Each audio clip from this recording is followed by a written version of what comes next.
வணக்கம். நம்ம சேனலுக்கு தொடர்ந்து ஆதரவளித்துக் கொண்டிருக்கும் நல்ல உள்ளங்களுக்கு நன்றி. தேசிய அளவில் ஒரு சர்வே, அதில் குறிப்பாக பார்த்தீங்கன்னா ராகுல் விரித்த வலையில் அமித்ஷா சிக்கிவிட்டார்.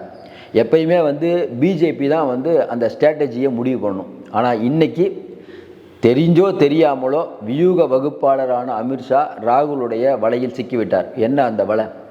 அமித்ஷா பேசியது என்ன? ராகுல் எப்படி ஸ்கோர் பண்ணார்? இன்றைக்கி இந்தியா முழுக்க முதல்ல மோடி ராகுல் ரெண்டு பேருக்குமான பெர்சன்டேஜ் பார்த்தீங்கன்னா 7% ராகுல் குறைஞ்சிருக்காங்கன்னு வட இந்திய ஊடகங்கள் சொன்னாங்க. இன்றைக்கி அவங்க சொல்கிறது என்னென்னா, அதுதான் ரொம்ப ரொம்ப ஆச்சரியமான விஷயம். மோடி ராகுலுக்கு இணையாகவே வந்து விட்டார். அதாவது இன்றைக்கி இருக்கக்கூடிய சூழ்நிலையில் ராகுல் அப்படிங்கிறவர் ஒருத்தர் முகத்தை காட்டினா ஓட்டு போடுற அளவுக்கு இன்றைக்கி வட இந்தியா வந்திருக்கு. தென்னிந்தியாவில் எப்பயுமே இருக்கும். அதுக்கு என்ன காரணம்? இன்னும் குறிப்பாக பார்த்தீங்கன்னா ஆஸ்தக் உள்ளிட்ட தொலைக்காட்சிகளை மக்கள் கருத்து கேட்கும் போது அங்கே பெரும்பாலான மக்கள் ராகுலுக்கு ஆதரவாக சொல்கிறாங்க. எப்படி இந்த மாற்றம் நிகழ்ந்தது? இந்த கொஞ்ச நாளில் ராகுல் எப்படி ஸ்கோர் பண்ணியிருக்காரு? ஏன்னா பிரியங்கா காந்தி வந்ததுக்கு பிறகு பிரியங்கான்னு எல்லாம் பேசிகிட்டு இருந்தாங்க. அது காங்கிரஸுக்கு நல்லது தான். இருந்தபோதும் ராகுல் காந்தியை ரொம்ப பெரிய ஆளாக்கியது ஐயா அமித்ஷா தான். மோடி அமித்ஷா ரெண்டு பேருக்கும் இடையிலேயே ஒரு எப்படி சொல்கிறது, ஏன்னா மோடிக்கு அப்புறம் அமித்ஷா தான் அந்த இடத்த நோக்கி அவர் நகர்றார். அதனால் இப்போ பெரும்பாலான அமைச்சர்கள் பார்த்திங்கன்னா இங்கே இருக்கக்கூடிய அண்ணாமலையிலேருந்து பெரும்பாலான பிஜேபி தலைவர்கள் மோடியுடன் நெருக்கம் காட்டுறதை விட அமித்ஷாவோட நெருக்கம் காட்ட துவங்கிறாங்க. அதற்கு உதாரணம் தான் கொஞ்ச நாளைக்கு முன்னாடி யூபியிலேருந்து ஒரு அந்த மாம்பழ விவசாயி, ஏதோ ஒரு விவசாயி, அந்த விவசாயி என்ன பண்ணுறாரு, அவருடைய நிலத்தில் கடைஞ்ச பொருள்லாம் எடுத்துகிட்டு போய் எப்பயுமே மோடிக்கு கொடுப்பாராம். இந்த தடவை மோடிக்கு கொடுக்கறதுக்கு பதில் அமித்ஷாட்ட கொடுத்துட்டாரு. ஏங்க அப்படின்னு யாரும் கேட்டால், இல்லைங்க நமக்கு அவரும் ஒரு தலைவர் தானே அப்படிங்கிறாரு. அதனால் இந்த விஷயத்தெல்லாம் பார்க்கும்போது ஒரு விஷயம் புரியுது. மோடியை விட அமித்ஷா இப்போ முக்கியத்துவம் பெறுறாரு, அதிகாரிகள் மட்டத்திலையும் பிஜேபி மட்டத்திலையும். அதை பற்றி தான் பார்க்க போகிறோம். தொடர்ந்து இன்றைக்கி பிஜேபி அது மோடி போய் அமித்ஷா வந்தாலும் பிஜேபி ஒன்று தான். அதை பார்க்குறதுக்கு முன்னாடி இன்றைக்கி இருக்கக்கூடிய சூழ்நிலையில் சாதாரணமாக இன்றைக்கி எப்பயுமே ஒரு நாடாளுமன்றத்தில் அதானி விஷயம் வரும்போது பிஜேபி என்ன பண்ணுச்சு, அதானியை பேசக்கூடாது, அதனால் ஒரே நாடு ஒரே தேர்தல், அது பிஜேபிக்கு வெற்றி. ஏன்னா பிஜேபி அதுக்கப்புறம் பார்த்திங்கன்னா நான் எல்லாருமே யூடியூப் ஃபேஸ்புக் எல்லாத்துலேயுமே ஒரே நாடு ஒரே தேர்தல் அதை பற்றியே பேசிகிட்டு இருந்தோம். அப்போ அதானி பற்றி பேசலை. அந்த அமெரிக்கா நீதிமன்றம் எல்லாம் மறக்கடிக்கப்பட்டது. இப்படி போயிட்டு இருக்கும்போது அரசியலமைப்பு சட்டத்தை பாதுகாப்போம் ராகுல் காந்தி பிரியங்கா ரெண்டு பேரும் அந்த நாடாளுமன்றத்தை சுற்றி வராங்க. அப்போ நம்ம மம்தா பானர்ஜி அப்புறம் சமாஜ்வாதி இவங்கெல்லாம் என்ன சொன்னாங்க, எங்கள் ஊரில் 1000 பிரச்சனை இருக்குது, திமுக வெள்ள பிரச்சனை பாதிப்பு, நாங்கள்லாம் குரல் எழுப்பணும், நீங்கள் நாடாளுமன்றத்தை முடக்கிட்டு இந்த மாதிரி டெய்லி பண்ணிகிட்டு இருந்தீங்கன்னா எப்படிங்க அது அப்படின்ட்டு ராகுல் பிரியங்கா காந்தி வெளியில் முற்றுகை போராட்டம் போயிட்டுருக்கும் போதே சமாஜ்வாதி கட்சியும் நம்ம திரிணாமுல் காங்கிரஸையும் உள்ளே இருக்காங்க. அப்போ அடுத்த நாள் செய்தி எப்படி வந்ததுன்னா, இந்தியா கூட்டணி உடஞ்சி போச்சு. ஏன்னா மம்தா பானர்ஜியை தலைவராக்க வேண்டும் அப்படிங்கிறது மம்தா பானர்ஜி ஆசைப்படுறாங்க தலைவராகணும்னு. சரத்பவார் ஆதரவு தெரிவிக்கிறாரு. அந்த பக்கம் பார்த்தீங்கன்னா இவர் நம்ம தேஜஸ்வி அவரும் பரவாயில்ல வந்தால் சார் நல்லா இருக்குங்கிறாரு. அப்போ தேர்தலில் தோற்றதுனால் ராகுல் காந்தி அப்படிங்கிற ஒருத்தருடைய இமேஜ் கம்மியாக போச்சு. இன்றைக்கி திரிணாமுல் காங்கிரஸை தலைவர் மம்தா பானர்ஜி தலைவராக்க போகிறாங்க.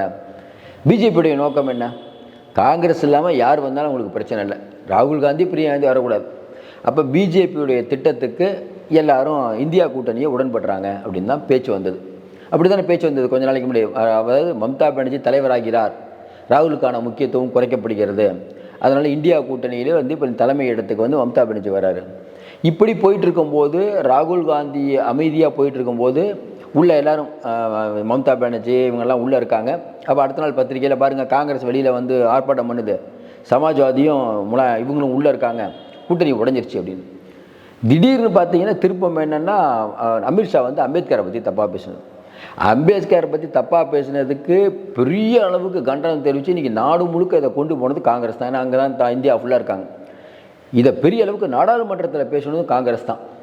அப்போ பார்த்தீங்கன்னா அமைதியாக போயிட்டு இருக்கக்கூடிய ராகுலை இந்த ஒரே ஒரு பேச்சின் மூலமாக அவர் சொன்னது என்ன, அரசியலமைப்பு சட்டத்தை பிஜேபி மாற்றுது, அரசியலமைப்பு சட்டத்தை யார் எழுதினாரோ அவரையே களங்கப்படுத்துகிறது பிஜேபிங்கிற ரூட்டில் கொண்டு வந்துட்டாங்க. இது இன்னைக்கு உண்மையிலேயே இந்த ராகுல் காந்திக்கு ஒரு பெரிய காங்கிரஸுக்கு ஒரு பெரிய உத்வேகம் தான். இந்தியா முழுக்க பார்த்தீங்கன்னா காங்கிரஸ் யூபியிலலாம் பார்த்தீங்கன்னா 10 நகரத்தில் ஆர்ப்பாட்டம். ஏன்னா இப்போ அதாவது அமைப்புகள், அதான் யூபியில் எழுதுகிறாங்க, அமைப்புகள் இன்னும் போடல, எல்லாத்தையும் கலைச்சிட்டாங்க. இப்போ மாவட்ட தலைவர் இதெல்லாம் ஆளையே எடுக்காமல் எல்லா அமைப்புகளையும் கலைச்சிட்டாங்க. எல்லா அமைப்புகளையும் கலைச்ச பிறகு எப்படி 10 டிஸ்ட்ரிக்டில் போராட்டம் பண்ண முடியுது? ஒழுங்கான ஆர்கனைசேஷன் இருக்கும்போதே போராட்டம் பண்ண முடியாது. எப்படி 10 டிஸ்ட்ரிக்டில் போராட்டம் பண்ண முடியுதுன்னா, இப்போ இந்த தலைவர் பதவி மாவட்ட தலைவர் பதவிக்கு போட்டி. இப்போ எப்படி நாங்கள் ஒரு கட்சிக்கு ஆள் தேடுறது எப்படி இருக்குது, நான் வரேன் நீ வரேன்னு முண்டி அடிக்கிறாங்க. ஏன்னா அவங்க நல்லாவே தெரிஞ்சு போச்சு. அடுத்து வரக்கூடிய சட்டமன்ற தேர்தல் ஒன்று, அடுத்து எப்போ நாடாளுமன்ற தேர்தல் வந்தாலும் கண்டிப்பாக இதை விட கீழே காங்கிரஸ் போகாது. அது ஒரு உத்வேகம் வந்துருச்சு அவங்களுக்கு. அப்படிப்பட்ட சூழ்நிலை இன்றைக்கி காங்கிரஸுக்கான அந்த அந்த அந்த எப்படி கிரெடிபிலிட்டி, அதனுடைய புகழ், ராகுலுடைய புகழ் இதெல்லாம் அதிகமாவதற்கு சரியோ தப்போ ஐயா அமித்ஷா காரணமாயிட்டார். அவர் சொன்ன வார்த்தை பெரிய பிரச்சனை ஆயிடுச்சு.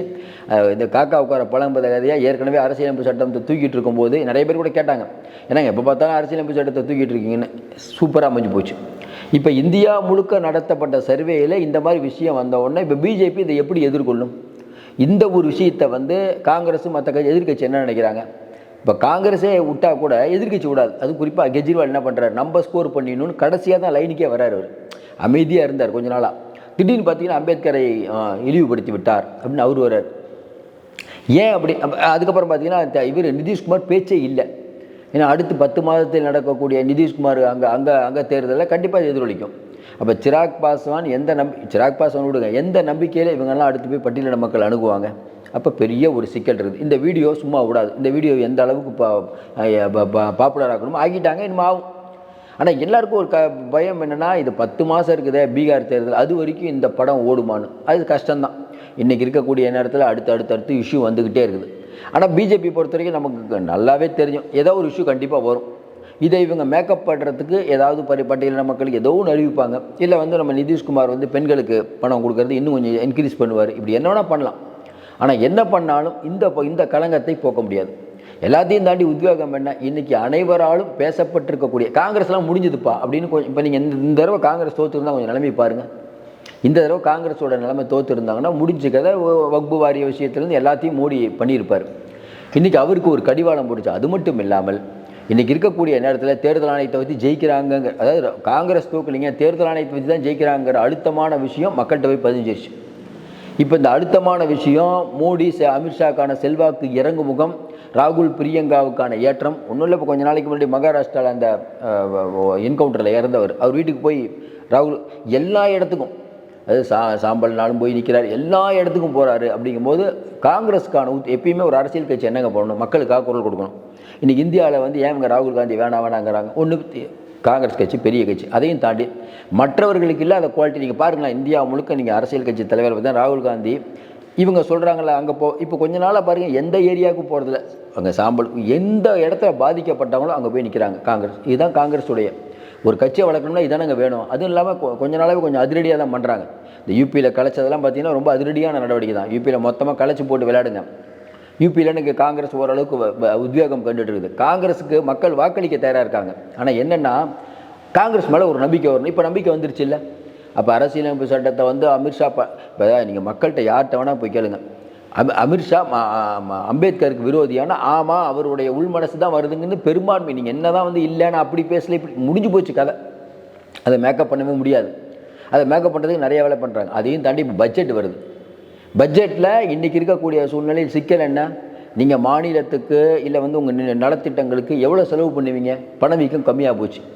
ஏற்கனவே 10 மாதத்தில் வரக்கூடிய பீகாருக்கு நீங்கள் பணம் கொடுக்கணும். அதே மாதிரி பார்த்தீங்கன்னா மகாராஷ்டிராவில் மாதம் 2100 கொடுக்குறேன்ட்டீங்க. அதுக்கு நிறைய பணம் செலவு பண்ணும். 2100 அவங்களுக்கு, பீகாருக்கு எவ்வளவு, நம்ம நாயுடுக்கு இவ்வளோ கொடுத்துட்டிங்கன்னா மற்ற ஸ்டேட்டுக்கு எப்படி பணம் கொடுப்பீங்க? சரி, நீங்கள் சொல்கிற மாதிரி மற்ற எப்படி தமிழ்நாடு மற்ற ஸ்டேட்டுக்கெலாம் பணம் கொடுக்க மாட்டீங்க. மற்ற ஸ்டேட்டு கொடுக்காமல் இருக்கலாம். மத்திய பிரதேசம், ராஜஸ்தான்லாம் நீங்கள் ஆடுற மாநிலம், சத்தீஸ்கர்லாம் நீங்கள் ஆடுற மாநிலம், அதுக்கு எப்படி பணம் கொடுப்பீங்க? இன்றைக்கி பொருளாதார மந்தநிலை வந்துருச்சே. அப்போ ஆளுங்கட்சி மேலே எப்பயும் மக்களுக்கு ஒரு எதிர்ப்போம். இன்றைக்கி ரொம்ப எதிர்ப்பாகி போச்சு. ஏன்னா மோடி அரசாங்கம் எப்பயுமே தேர்தலை மனதில் வைத்து தான் பண்ணணும். ஆனால் என்ன சிக்கல் இன்றைக்கி வருதுன்னா, இவர்களுக்கு மகாராஷ்டிராவுக்கு பணம் கொடுத்தா இன்றைக்கி நிதிஷ்குமாருக்கு பணம் கொடுக்க முடியாதுங்கிற நிலைமைக்கு ஓடிட்டுருக்கு. அதனால் பிஜேபிக்கு தொடர்ந்து சிக்கல் தான்.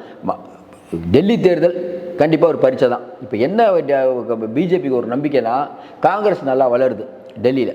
ஏன்னா ஆம் ஆத்மி ஜெயிக்கிற மாதிரி இருந்துச்சு. இப்போ காங்கிரஸுக்கான அந்த பட்டியலின மக்கள் ஏற்கனவே 12 தொகுதியில் பட்டியலின மக்களுடைய வாக்கு தான் அங்கே இருக்குது. நம்ம ஏற்கனவே சொன்ன மாதிரி 12 தொகுதியில் இருக்கக்கூடிய மக்களும் பேனரே வச்சிட்டாங்க. அதாவது எங்கெங்கெல்லாம் ராகுல் காந்தியோடைய பேனர்லையோ காங்கிரஸுக்கான இந்த பழைய வரலாறு திரும்புதுங்கிறாங்களா, அதனால் சீலா ஜிஜிஸ் மகன் வேறு வந்துட்டார், நல்லா அடித்து விளையாடுறாங்க. தொடர்ந்து இந்தியா முழுக்க பார்த்தீங்கன்னா பிஜேபிக்கு எதிராக காங்கிரஸ் வந்து அப்படியே டவுன் ஆகியிருந்த காங்கிரஸை மிகப்பெரிய அளவில் ஏற்றம் கண்டு வச்சது இந்த பிரச்சனை. இந்த நாடாளுமன்ற கூட்டத்தொடரில் ஸ்கோர் செய்தது காங்கிரஸ். அதுவும் குறிப்பாக அமைதியாக இருந்து ஆர்ப்பாட்டம் இல்லாமல் ஐயா அமித்ஷா பண்ண வேலை இன்றைக்கி ராகுல் காந்தி எங்கேயோ பெரிய அடிச்சு. தொடர்ந்து நம்ம சொல்லிட்டு இருக்கிறது ஒரு விஷயந்தான். இன்றைக்கி இருக்கக்கூடிய சூழ்நிலையில் நீங்கள் தேர்தல் வரலாம் போகலாம், ஆனால் ஒரு கட்சி இருக்கணும், அந்த கட்சி காங்கிரஸ் இருக்குது. ஏன்னா காங்கிரஸுக்கான அந்த மவுசு அப்படிங்கிறது வந்து இன்னும் ஏற்றத்தில் இருக்கிறதுங்கிறது தான் இந்த சமீபத்தில் வந்த கருத்து கணிப்பு வருது. இடியுடைய அதிகாரம் பறிக்கிறதாகட்டும், எலக்ட்ரோரல் பாண்ட் ஆகட்டும், இன்றைக்கி வந்து இந்த அலகாபாத் நீதியரசர் பேசுகிறதாகட்டும், அமெரிக்காவில் இருக்கக்கூடியவர்கள் வர இந்த அதானியை பற்றி பேசியதாகட்டும், இப்போ செபி இயக்குனரை வந்து 28ஆம் தேதி ஆஜர் பண்ண சொல்லியிருக்காங்க டெல்லி லோக்பால். இப்படி பல அதே மாதிரி பார்த்திங்கன்னா நம்ம நிர்மலா சீதாராமன் வெளியிட போகும் ஜிஎஸ்டி சம்பந்தமான கொள்கைகள், இது எல்லாம் சேர்ந்து பிஜேபிக்கு தொடர்ந்து நெருக்கடி தான் வரும். ஏற்கனவே நம்ம சொல்கிறோம், முதல்ல இருந்த மாதிரி உச்சநீதிமன்றம் இல்லை, வெளுத்து வாங்க தயாராகிடுச்சு. வரக்கூடிய காலம் இவர்களுக்கு சோகமாகத்தான் நம்மையும் எழுதி வைத்துக் கொள்ளுங்கள். மீண்டும் சந்திப்போம். நன்றி, வணக்கம்.